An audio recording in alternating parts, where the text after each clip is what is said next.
Good morning, friends, and welcome to Jenny's Sewing Room, where today we are going to deal with bridal, but not in the way you think. I don't do bridal. However, I do use donated bridal gowns to make little angel gowns. This is heart work. A lot of people say, oh my gosh, I couldn't do that. I would cry all the time. But really, what it is a chance to give to families who have had loss and to walk with them and support them in their time of grief. To get started sewing on this Angel Gowns project, I need to have a few things with me. First, I have patterns. I've printed these patterns from the Little Angel Gowns website, and I've just printed them on paper. Now, if I were going to do a whole bunch, I might trace them off onto some plastic tracing medium or something like that, but for now, the paper works just fine. I have some instructions. This set of instructions helps me to sew a little angel gown and turn it right side out so all the seams are in the inside. It's like bagging a waistcoat.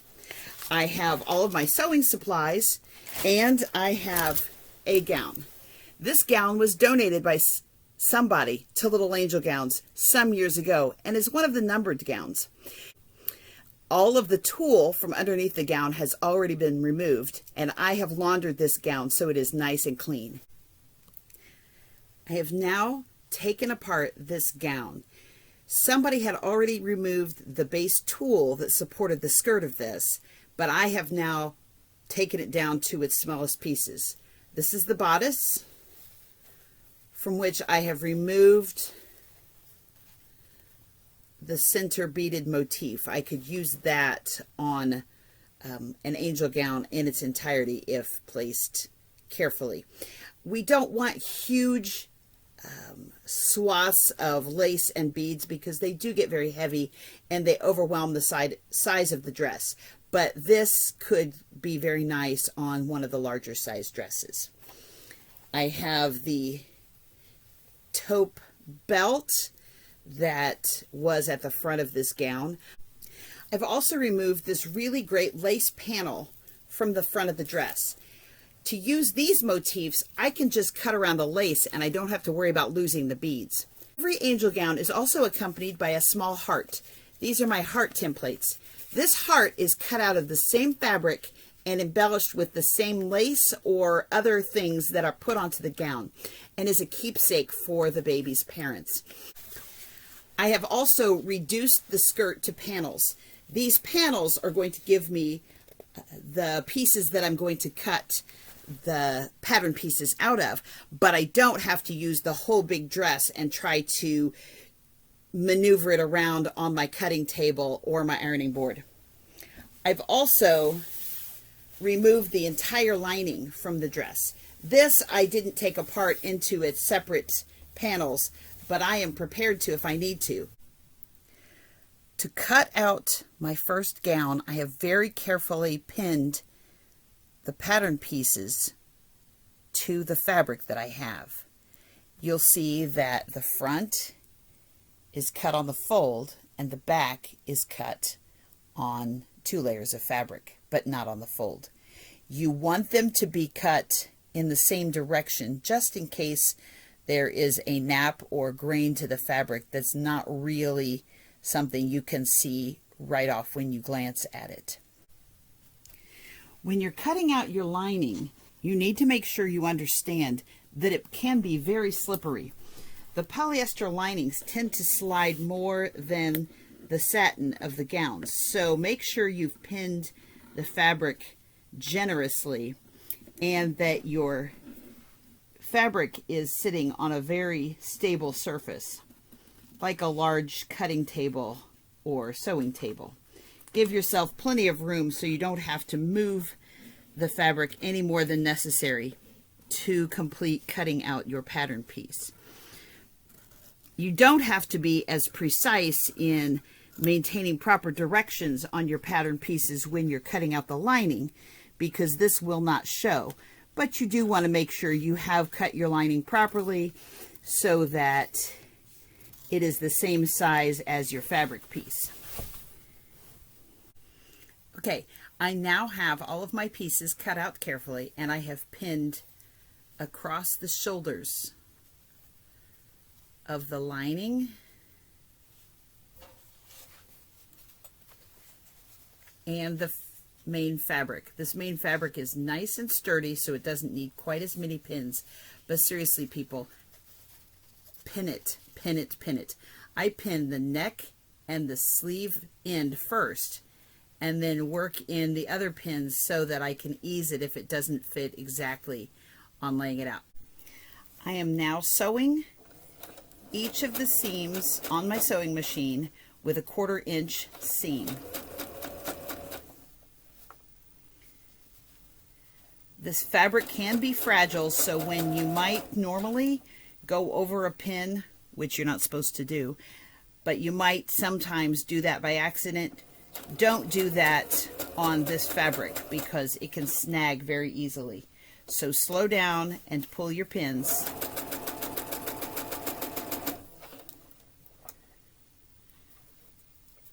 All the way to the end.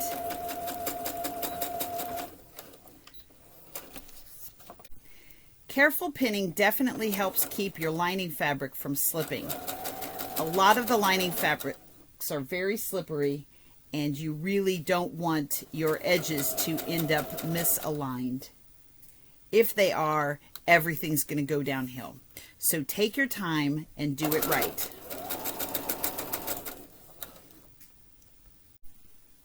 I have sewn and pressed the shoulder seams of both the outside fabric and the lining fabric. You'll see I've added an embellishment to the front of the fabric of the dress. I sewed this on by hand because I think it does a better job, and you also have fewer chances of puckering the fabric. Remember that the embellishments that are on these lace panels might melt at iron temperatures, so be very careful to sew it well and then only press from the back after you've sewn these on.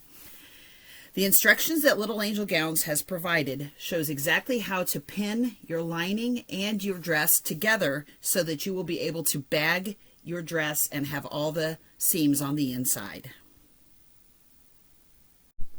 As you can see, I have placed the lining and the dress with right sides together, placing together the edges of the sleeves, the neck, and I will move to the other parts and pin the back panels together as well.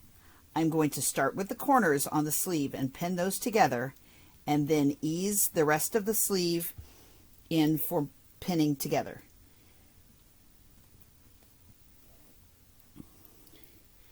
Pinning these seams carefully, again, is the key to having a successful finished garment.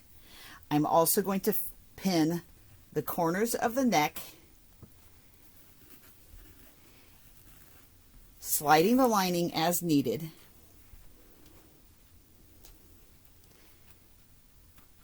and I will match the neck seams at the shoulders as well as the end of the sleeves. I will sew around all of the pinned edges from the bottom side up the back, around the neck, and down the other side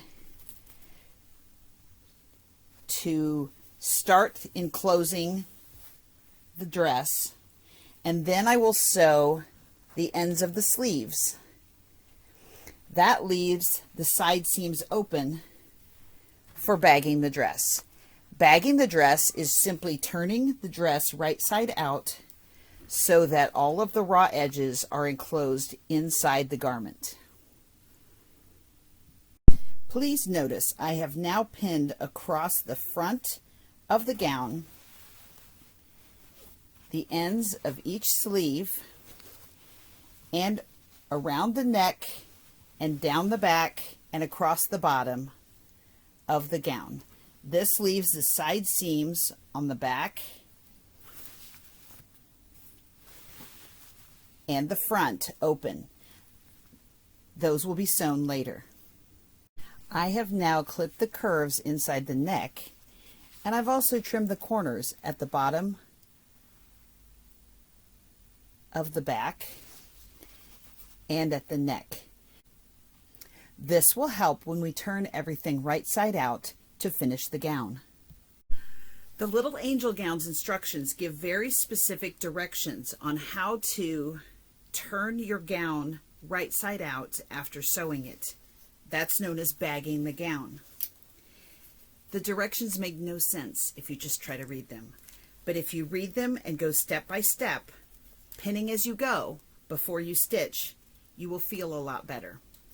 Seriously, print them out and keep reading them, because I still have to look them up most of the time so that I don't end up with some sort of a mess. I am now pulling the back into the body of the dress to bag the gown. Then I will take the sides of the sleeves and match the outer fabric sides at the very seam and the lining sides, and I can pin them together. It makes a big ring that then I will sew around. On one of the side seams, I will leave a bit of it open so that I can turn everything right side out through that seam and then whip stitch it shut. Of course, you're going to want to do that on the lining side. Now that I have pinned both sides of the gown all the way around, from the bottom of the sleeve all the way around on both sides, I'm going to stitch them. I'm going to leave a little gap in the lining on one side, and that is where I will pull it through when I'm completed sewing. I have stitched both sides and I have clipped my curves so that the sleeves can open up fully on their seams. Now I'll find the opening in the lining and I'll just reach through and pull the dress out.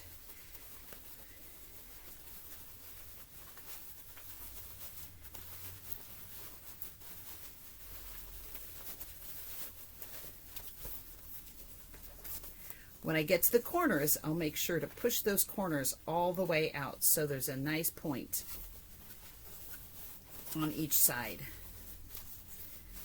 We'll press those later to make sure they stay crisp, but for now we want to make sure there's a point. At the top, obviously your sleeve won't pull all the way out because there's a lining that is sewn to it. But what you want to do is pull out the sleeve so that it has an opening on the end and so that the seam is just on the inside.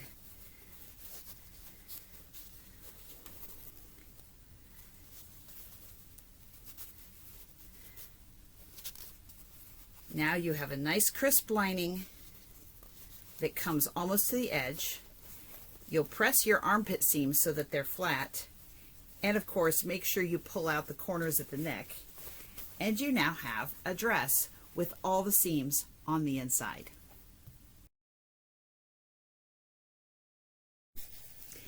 I've now pressed all the seams and the Little Angel gown looks perfect. I've added ties to the back so that it can be tied on, and I will now finish a heart that has another piece of that wonderful lace with the beads on it. I'll put a bonnet with it, and this set will be complete.